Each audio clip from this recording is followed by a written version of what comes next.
This is the Debunking Economics podcast with Steve Keen and Phil Dobbie. The Archives. Episode 195. How did we get here?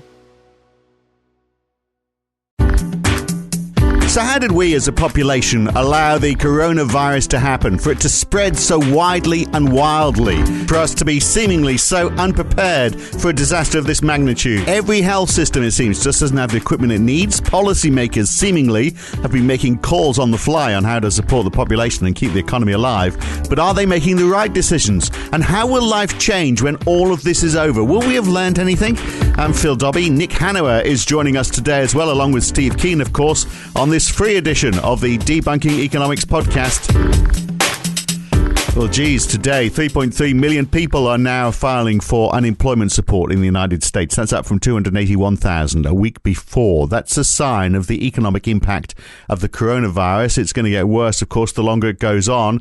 So to discuss the impacts, the reasons and the outcomes, Nick Hanauer is joining us, a venture capitalist who's made some shrewd investments over the years, like Amazon, for example, one of the few companies that might actually come out quite well from this crisis. And Steve Keen, of course. We're getting close to 200 podcasts now. Most are only available in full to supporters of Steve on his Patreon site, but this one is available to everyone, along with all his written posts. Well, they're all free on the site, so it's worth swinging by his site at patreon.com/Prof Steve Keen, even if you're not a supporter. But if you help Steve out with a bit of support for his research, then you'll have hours of listening waiting for you. But that's enough about Steve. Nick, tell us about you. You are an unapologetic capitalist, but you also say modern economic policy is just plain wrong, which is obviously why we've got you on this podcast. But let's go back to 2014 first of all. That's when you wrote "The Pitchforks Are Coming for Us Plutocrats." You can go searching for it if you haven't read it on Politico.com. You wrote about how the income divide was widening and the future you saw was pitchforks. We're basically heading to 18th century France before the revolution. So before we talk about what we face today with the coronavirus, maybe kick off by telling us more about what made, first of all, how you made your money, and then what made you become such a complete critic of the concentration of wealth that's become such a key factor of modern society. Oh, golly, in a couple of minutes. Yeah, I grew up in a family business. My dad had a small home furnishings manufacturing company that, I had the good fortune to sort of grow up in working in, and very supportive parents. And it was a small business, a tiny little thing, but my brother and I turned it into a big company over time. And because my dad was very, very supportive, he allowed us to go out and do a bunch of other entrepreneurial things too. And again, I was very, very lucky because I had an early interest in the internet and just happened to know Jeff Bezos.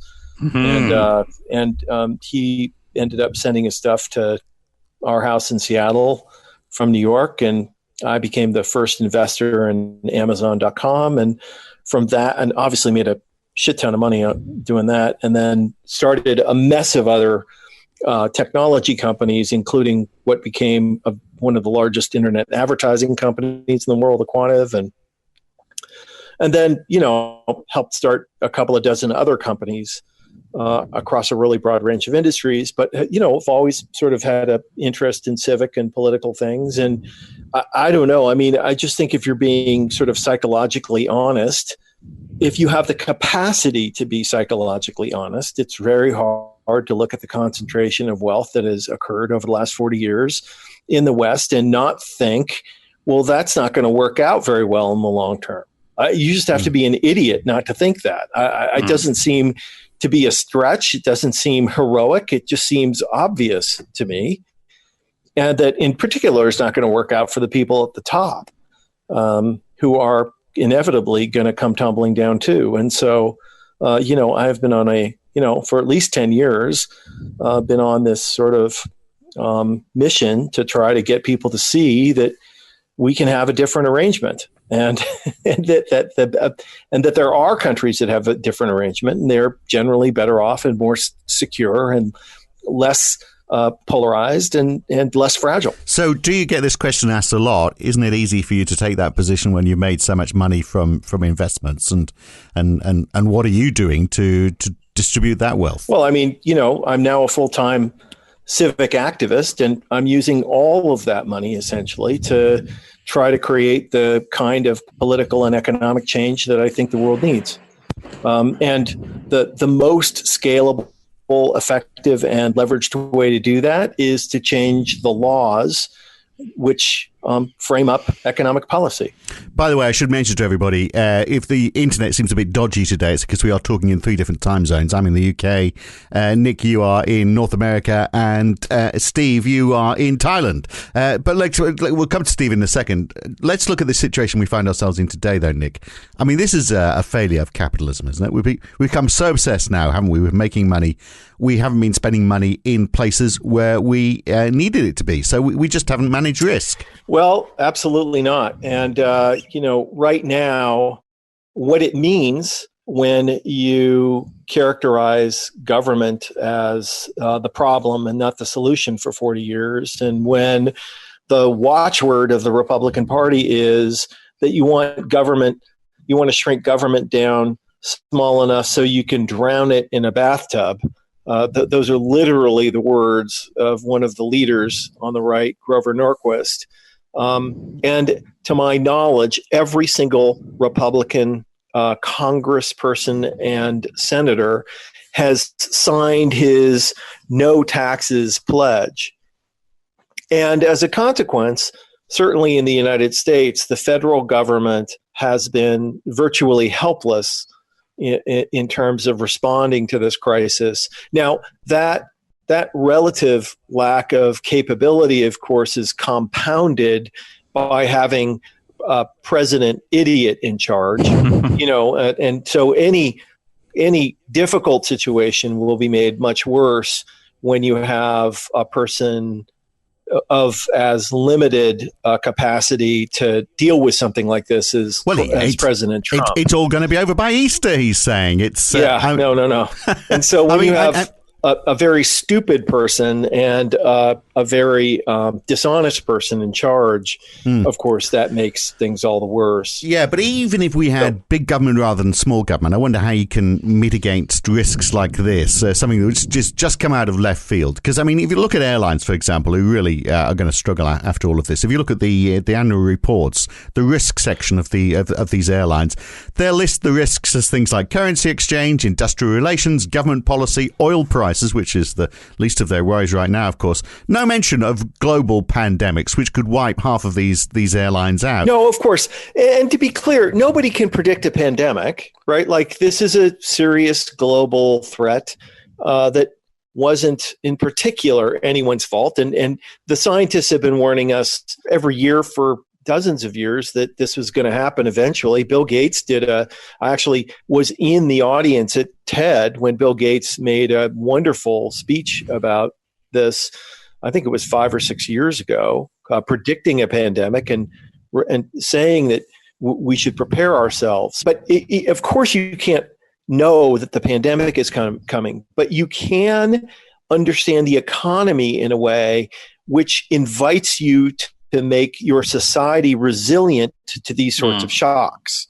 And that's the opposite of what we have done in the United States. I think Steve wants to jump in here. Go ahead.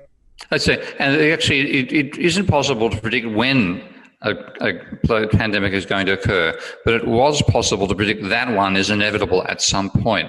And that was done by a brilliant book written in 1994, which I happened to read while I was writing my PhD, by a woman called Laurie Bennett, who was then the New York Times medical correspondent. She took a year's sabbatical to finish writing the book, but researched over about an 8-year period. So it's an extremely solid piece of research. And it was called, and I quote the title, "The Coming Plague."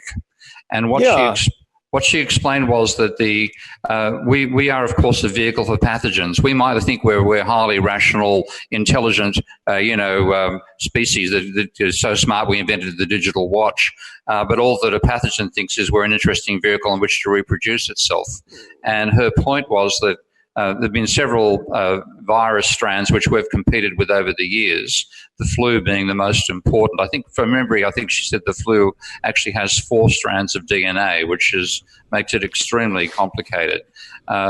But she said that what tended to happen with the flu over time is evolution would change one aspect of the virus. And what matters most to us as hosts is how transmissible it is and how virulent it is. And normally, when you roll the evolutionary dice, an increase in virulence would go with a fall in transmissibility and vice versa.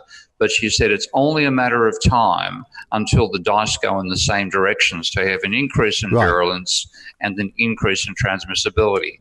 Now, it didn't actually come out of the flu, but she was saying this inevitably has to happen. So what we've had is actually a virus related more to what causes the common cold, which is what the coronaviruses normally do. But we first of all had SARS, then we had MERS, SARS being a severe, I've forgotten what the ARS stands for here, but then MERS, which came out of the Middle East, which was related, and now this one. And the probability, effectively, as time goes on, was 100% that this right, but we didn't know what was we didn't know exactly what was going to happen, though, did we? So we couldn't find an antidote to it before it actually materialized. No, so we couldn't find it. We could find an antidote. We could have designed society to make it resilient to cope with this. Yeah. So in what way? What would we have done? Would we have had a much bigger national health service? Would we have had more? Yes, we would have. Bigger health system. A national health service with excess capacity. We would deliberately had excess capacity inside there. We would have potentially trialed doctors to behave the same way the National Guard trains civilians to be military when necessary. We would have produced excess stocks of masks and ventilators, the sort of thing you're going to need when this happens. There would have been warehouses full of the stuff.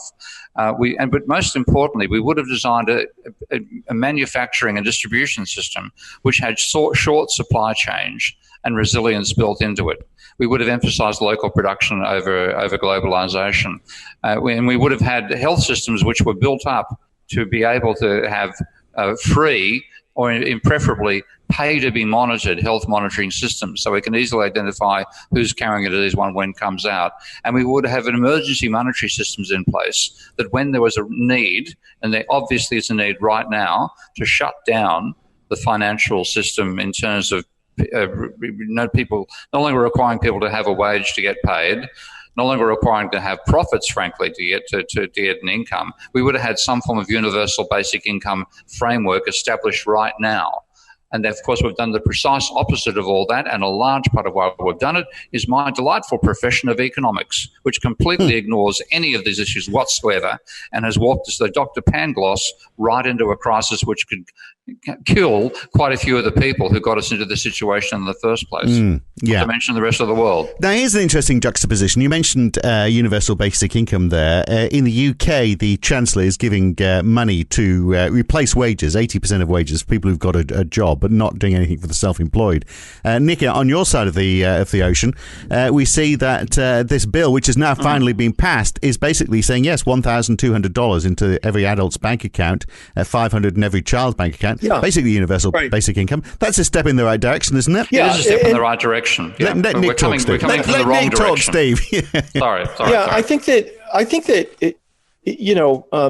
the steps that government, that at least the UK and US government are taking to treat the economic impacts of this are sort of directionally correct. I have a very strong personal feeling about the way in which we should bail industries out or companies out. But put that aside, the question is, what kind of economic policy would we have had in place to make the inevitability of a crisis like this less impactful on the society? And the simplest answer to that question is not a set of policies deliberately designed to make a few rich people rich and everyone else fragile, which is what we have done. And so economic policies, the trickle down effect, that's right, is just not trickling down. No, and a set of economic policies that encourage businesses to enrich shareholders at the expense of either paying workers more or investing in resilience. Mm-hmm. So the airline industry in our country is the canonical example of that. Yeah. This is an industry which is in desperate straits today, but over the last 10 years has devoted 96% of its cash flows to stock buybacks. Yeah. So Delta Airlines is a huge example of that, isn't it? Right? Yeah. And there was no requirement to do this. They did it because they're greedy, short-sighted assholes. Right. But there's a way to get back those greedy, short-sighted assholes, isn't there? Because they're going to need bailing out. Surely the government would just say, well, okay, tell you what we're going to do. We're going to buy whatever you need us to buy. We guarantee you're going to buy it, but we're going to buy it from additional shares that you issue. So let's weaken the existing share portfolio because you're going to have to issue a whole lot more shares, perhaps more than you bought back, to try and get yourself out of this crisis. And you're going to find yourself largely nationalized as a result of it. That's right. And this would be my idea. If I was in charge, I would create a joint stock company on behalf of every citizen of the United States, everybody who has a Social Security number. And every dollar of bailout is in the form of preferred shares, right? Where the citizens get a preference above the existing shareholders. And if a company needs to be bailed out, we bail them out, but we own stock. And you get your share when you retire. And in that way, the existing shareholders would be crammed down. And when the country recovers, and it will, everybody benefits. So Not just so it would stay in that situation. In charge. Right. So we'd stay in that situation. Then you wouldn't say, well, okay, once we get over this, because I mean, this is what's happened with the banks, isn't it? Of course, you own the company in perpetuity. You don't sell those shares back. Or I mean, maybe you do. I mean, you have a set of managers who manage that portfolio over time and try to maximize the value of it. But this is a portfolio owned by American citizens directly. And if the companies do well, then the American citizens do well. Before a listener comes out and calls that socialism, I'll remind people of a guy called Louis Kelso, who published a book called The Capitalist Manifesto about 30 years ago and argued fundamentally to give the American workers an interest in maintaining capitalism by some method by which they were giving shareholdings in the companies they worked for, so that they were committed to the existence and the resilience of those companies. Yeah, I mean, in Germany, which is hardly a socialist country, you have workers sitting on the boards of companies as well. You know, so you've got that part ownership and having a say in the way those companies are run as well. So maybe that would help. In terms of trying to help individuals right now, cash in the bank seems like the swifter solution, doesn't it? If it's created from the issuing of government bonds that central banks buy and never resell, and the whole world finds themselves in a situation where they've accrued all this debt, which just gets written off, problem solved, surely. Steve. Well, yes, and this is the point. It's given the nature of this virus, we know that if we could actually give everybody a 4-week break from social contact with anybody other than their own immediate circle, we'd kill the virus. Because what you do, we know it takes 2 weeks before you go from infection to obvious symptoms. And that includes people from testing, finding no result, still having no particular symptoms, that the test still shows they have the virus. So you have everybody staying with their own family, their close family, close friends. You'd need to have effectively military distribution of food, people in hazmat suits dropping food in. So we'd have a ration system. We'd be getting military rations for 2 weeks, for 4 weeks. In that period, you'd identify which families and which groupings do and do not have the virus. The ones that don't have the virus can go back to work. The ones that do have the virus are quarantined and isolated. So we're down to a much smaller number of people that we need to deal with. We then treat the ones who've got the serious symptoms and hope to give them a chance to recover. The ones that have come down, we again put them into lockdown, give them 2 weeks. And at the end of the whole thing, we have immunity developed across the entire population. Either some people haven't got it, those that have got it have got immunity, and we no longer have the virus spreading. Effectively, it dies. That would take a 4 to 6 week period, but it has to be on a complete lockdown of normal human contact. Now, capitalism can't cope with that. People would be failing to pay their rents, failing to pay their mortgages, not being able to buy food. You would have a total collapse of a free market system. So the free market needs basically a parachute. It's in free fall. It needs a parachute. We could do it and then go back to capitalism after 6 weeks. Right, yeah. That's all it would take, okay? So we'd have 6 weeks of socialism, so you can see what it's like, and then we'll go back to capitalism after that when we decide we don't like it very much. But are we going to... are we going to be able to deliver this efficiently, I wonder, Nick? I mean, if you look in the United States, they are saying they're going to drop this money. It's almost like helicopter money, $1,200 into everyone's bank account. Donald Trump seems to think he can do it in the next couple of weeks, but a lot of people doubting that. In the UK, the approach is sort of a more interest-free loans, which is no good to anyone really. They need the cash in their bank and they don't want to accrue this loan. But there's also that issue about how quickly it can all be delivered, and on the basis of past performance, not fast enough. Yeah, I mean, I do think that borrowing a couple of $1 trillion to put money in people's pockets makes perfect sense. But again, I think that the bigger issue that we should be discussing, not what governments should be doing, but reflecting on how to not repeat this mistake in the future, is again, in the United States, what we managed to do over 40 years is make a few people rich and everyone else incredibly fragile economically. And of course, a cataclysm like this is much easier to deal with if your entire population has economic security, savings, and positive net worth, right? If everybody in the country has 3 or 6 months of savings, then it's hard to get through one of these things and very, very expensive, but definitely very different than if most people have only a couple of $100 in their checking account and are in complete free fall if the tiniest thing goes wrong. And that's the biggest problem that we face. And that was 100% a consequence of the economic policies we employed. Sure. That is neoliberalism. Yeah, making it easy to borrow and harder to save. And yet, I mean, if we had that, I mean, we've become so conditioned. I wonder whether you can turn it around. If you had that money sitting in your bank account, you would spend it, wouldn't you? I mean, particularly if you're on a lower income, because you've become accustomed to that way of operating. For sure. Sorry, think of the macro level, Phil.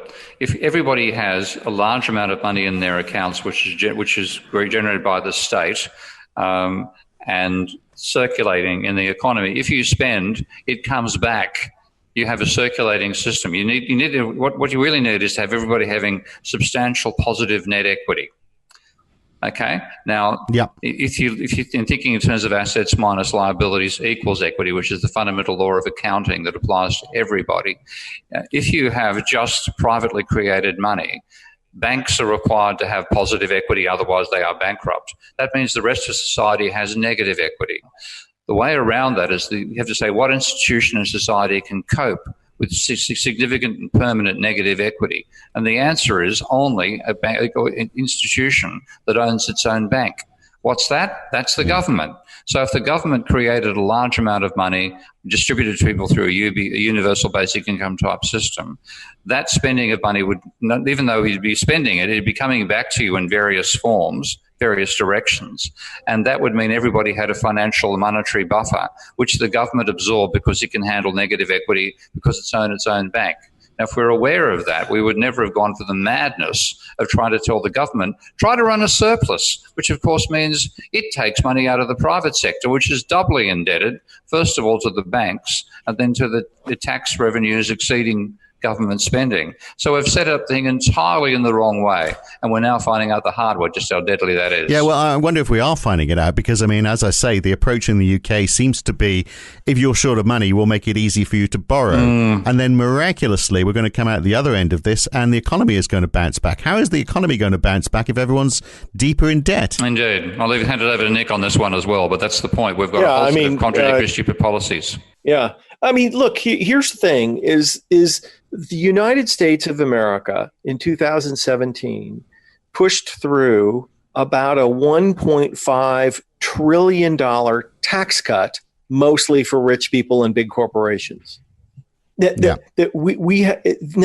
that was simply a giveaway to these people, right? We effectively just did this at the scale of about $1.5 trillion. We conjured up that money and gave it to them by simply lowering their rates. It's exactly the same as conjuring up the money and sending it to people.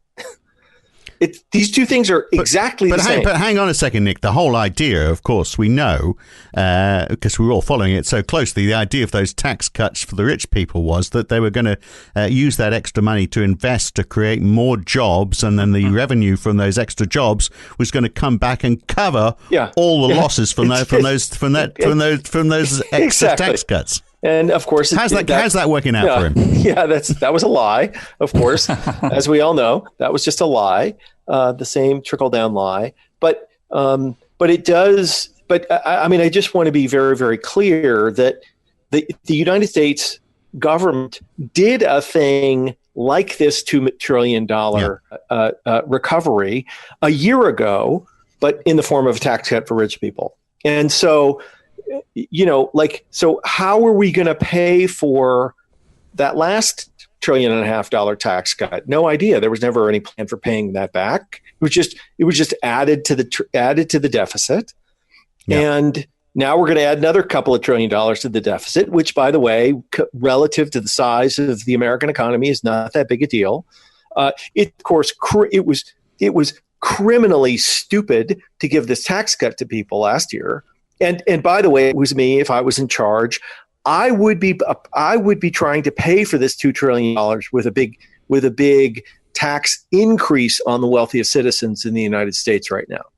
So if I was in charge, I would impose a wealth tax on the wealthiest citizens to pay for the $2 trillion that we're going to distribute to everybody else.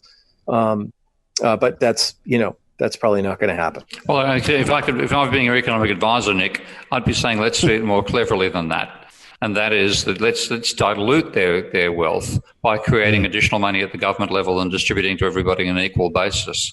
Because you know just how easily those rich bastards can evade their tax liabilities. Sure. But they can't evade a per capita distribution of money, which goes equally to everybody, including them, but it ends up diluting their ownership of the economy as a result. Yeah, and I agree with that. That's not a bad idea. Now, that's how you get the government in deficit, which is what Steve was saying earlier. But Nick, what about some of that money being spent on health? Clearly, we need to spend more. And yet, if you look at the United States is spending twice as much as the UK per capita and twice as much of the Australian population per capita on health. And yet, look at the length of people live longer in Australia and the UK, much longer than they do in the United States. So something's not right there. Look, and the attitude in the UK is very different as well. We love the National Health Service in the UK. In fact, they asked a day ago for National Health volunteers to help through this crisis.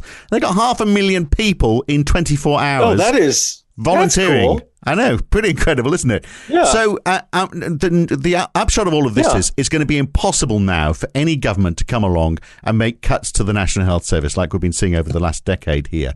Do you think the attitude is going to change towards government services in America as a result of all of this? I hope so.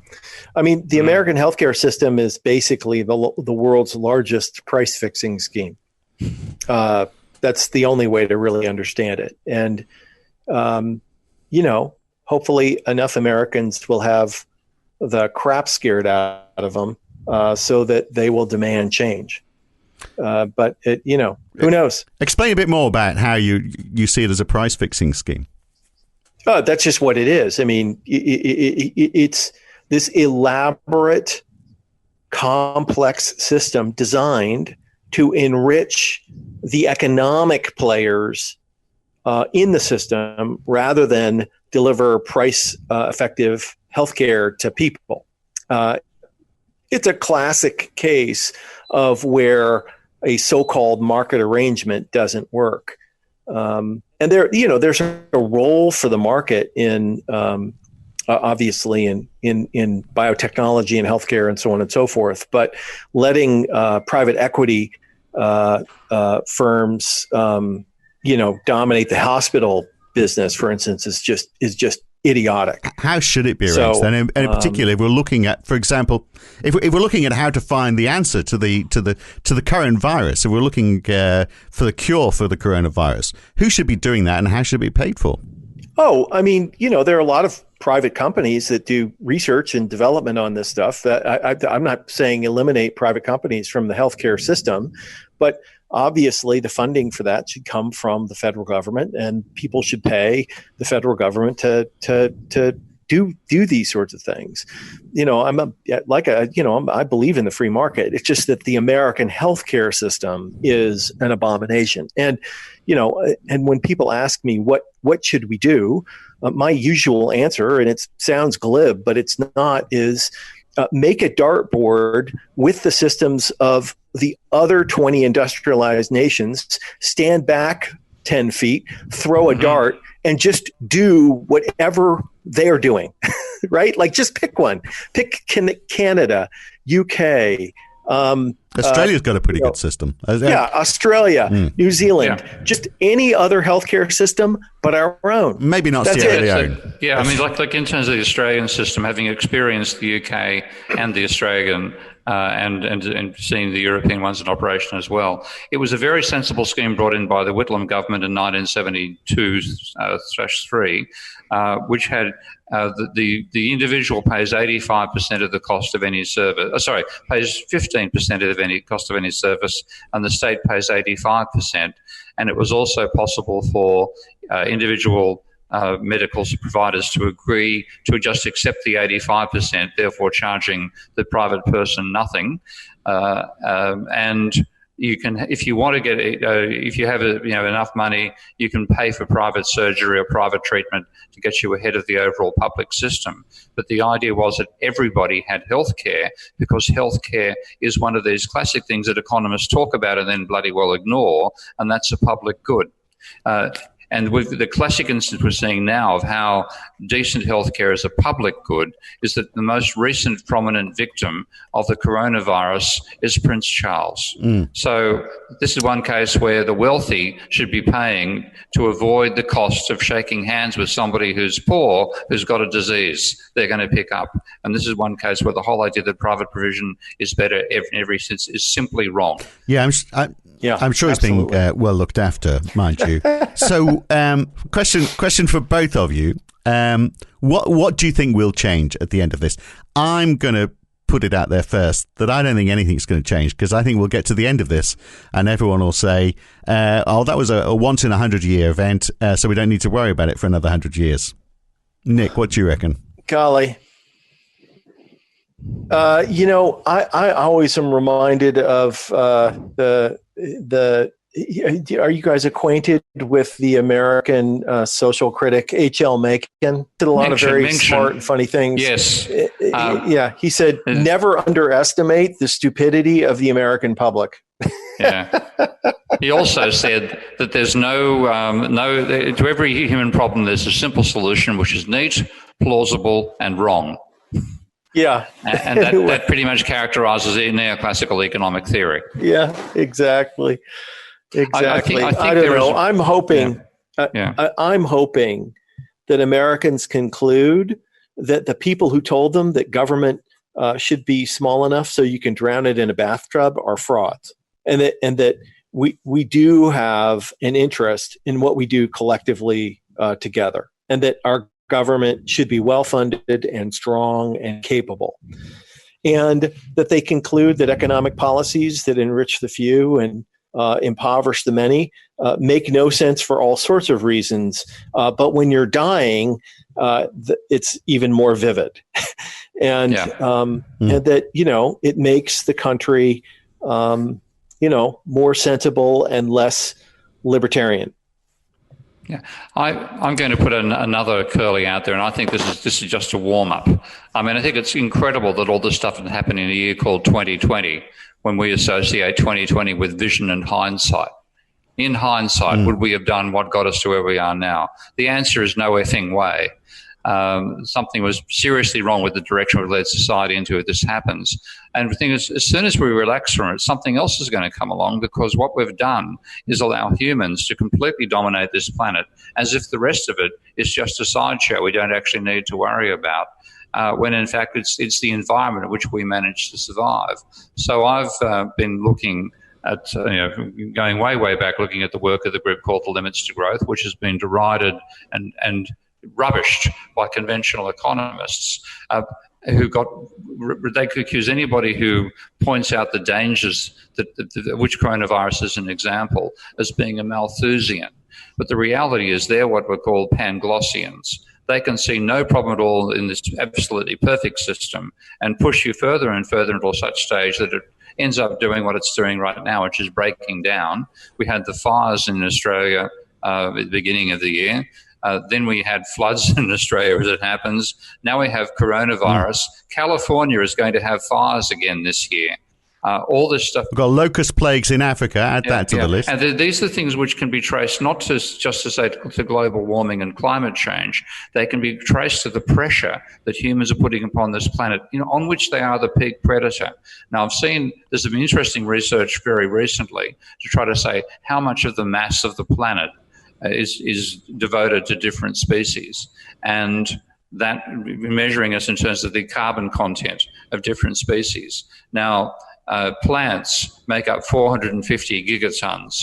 A lot of those plants, of course, being ones we breed for our own use, but that's plants. Animals make up a mere 2 gigatons.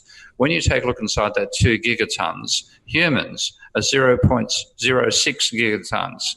Wild animals, the ones we go to look at in zoos and we associate with Africa and so on, they're 0.007 gigatons. So we, as mammals, are 10 times the mass of the wild animals that we like to look at in the zoos and on David Attenborough documentaries.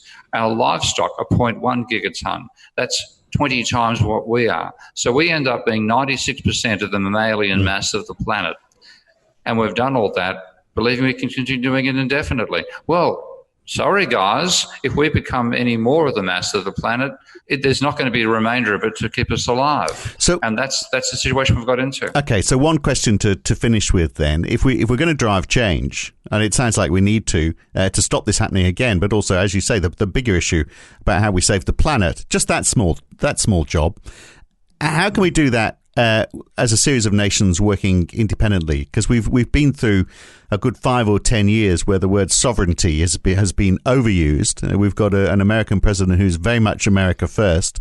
This has forced us to, you would have hoped to cooperate around the world. But perhaps it would have been better if we'd cooperated more. But certainly to tackle climate change, we need to see more cooperation. Are we going to be smart enough to come out of this and think, we need to do more of that from now on? Nick, I'll start with you. Yeah, I mean, because let me say this: the country that's probably going to be least cooperative is the one that you're sitting in. Yeah.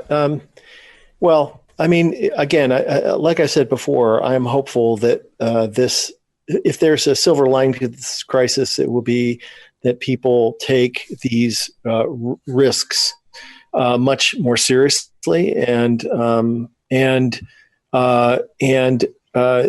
gain a perspective on the need to address problems before they become crises more seriously. Yeah, that's the best case scenario. And so we'll see. We'll see. Absolutely. Steve, have you got hope that that's the way we're going to go?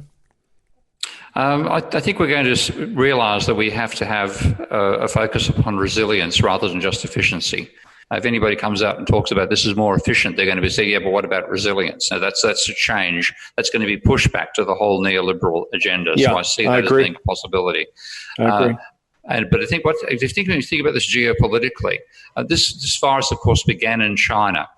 And China was initially castigated for quite rightly, but concealing that it was happening, concealing that there were human-to-human transmission cases rather than just animal-to-human. In fact, the country I'm sitting in right now, Thailand, and also Taiwan, were two countries that identified this early on, and they were dismissed by the Chinese, who were trying to suppress it. And apparently the World Health Organization sided with the Chinese on the basis of the need to maintain global trade. I didn't know the WHO was also the WTO, but that's how they behaved initially. So there have been amazing failings now. But what's happening in China, we've already been seeing, first of all, the horrific outbreak, and then we've been seeing equally horrific lockdown approaches. Literally, at the basic level, the directive to isolate people was interpreted by local Communist Party officials as walled up their apartment blocks so they can't get out. That's going to be brutal, but it's already given China an incredibly flat trajectory in the disease levels. And ultimately, there may be far fewer deaths in China than there were in the rest of the world, including America. Now, at the moment, for sure. Absolutely, unequivocally true.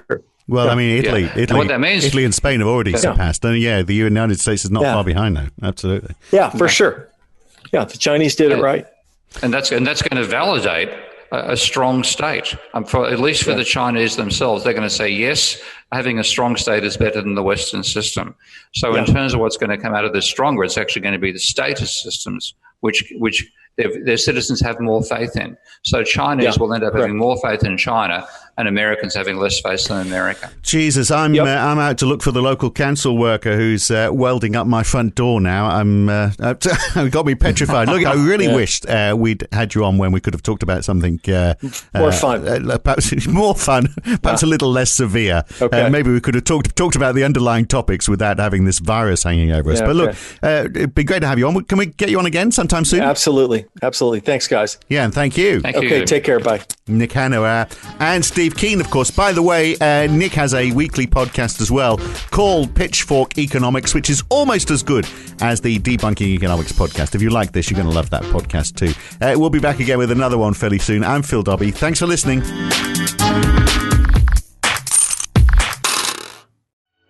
If you've enjoyed this podcast, then please share it with your friends, like it on YouTube, and subscribe to this channel.